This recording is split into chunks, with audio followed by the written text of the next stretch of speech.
बहुत समय पहले की बात है। किसी गांव में मोहन नाम का एक किसान रहता था। वे बड़ा मेहनती और ईमानदार था। अपने अच्छे व्यवहार के कारण दूर दूर तक लोग उसे जानते थे और उसकी प्रशंसा करते थे। पर एक दिन जब देर शाम वे खेतों से काम कर लौट रहा था, तभी रास्ते में उसने कुछ लोगों को बातें करते सुना। वे उसी के बारे में बात कर रहे थे। मोहन अपनी प्रशंसा सुनने के लिए उन्हें बिना बताए धीरे धीरे उनके पीछे चलने लगा। पर उसने उनकी बात सुनी तो पाया वे उसकी बुराई कर रहे थे।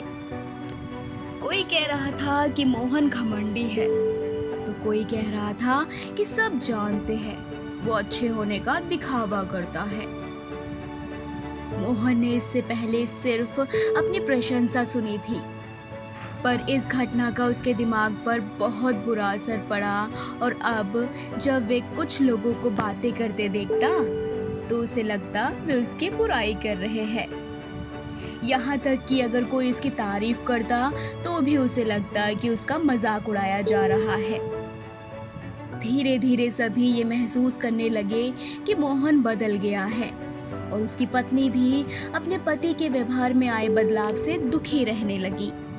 और एक दिन उसने पूछा, आजकल आप इतने परेशान क्यों रहते हैं? कृपया मुझे इसका कारण बताएं।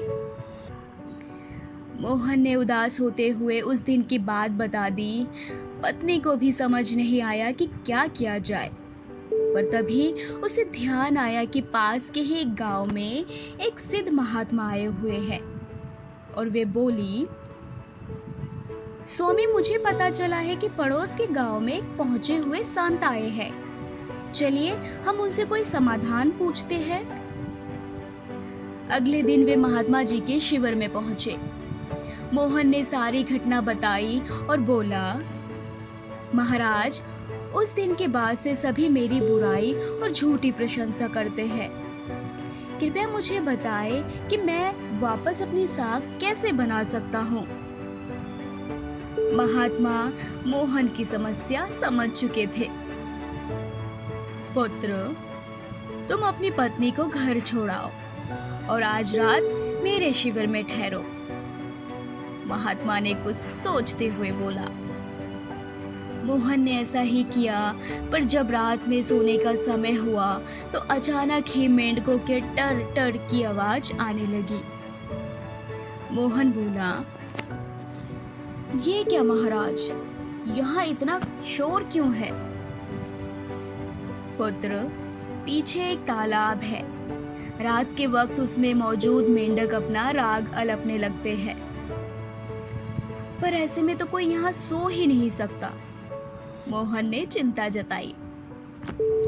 हाँ बेटा, पर तुम ही बताओ हम क्या कर सकते हैं? हो सके तो तुम ही हमारी मदद करो। महात्मा जी बोले। मोहन बोला, ठीक है महाराज, इतना शोर सुन के लगता है इन मेंढकों की संख्या हजारों में होगी। मैं कल ही गांव से 50-60 मजदूरों को लेकर आता हूँ और इन्हें पकड़कर दूर नदी में छोड़ आता हूँ। और अगले ही दिन मोहन सुबह सुबह मजदूरों के साथ वहां पहुंचा। महात्मा जी वहीं खड़े सब कुछ देख रहे थे। तालाब ज्यादा बड़ा नहीं था।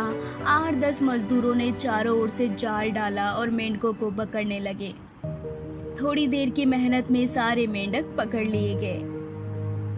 जब मोहन ने देखा कि कुल मिलाकर 50-60 ही मेंढक पकड़े गए, तब उसने महात्मा जी से पूछा, महाराज, कल रात तो इसमें हजारों मेंढक थे, भला आज वे सब कहाँ चले गए? यहाँ तो बस मुट्ठी भर मेंढक ही बचे हैं।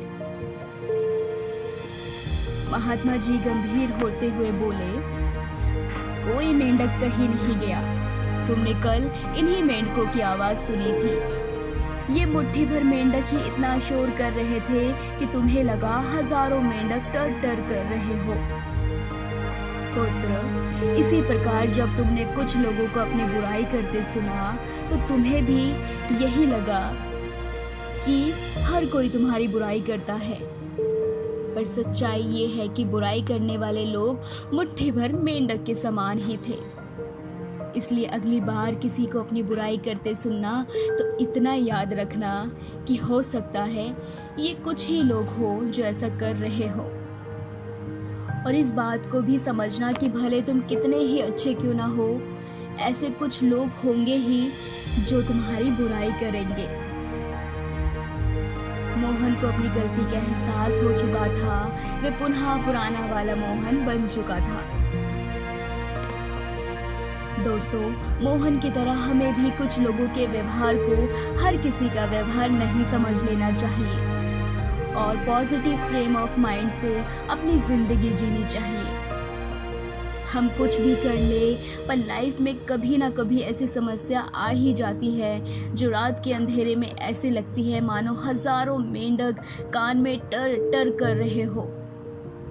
पर जब दिन के उजाले में हम उसका समाधान करने का प्रयास करते हैं तो वही समस्या छोटी लगने लगती है।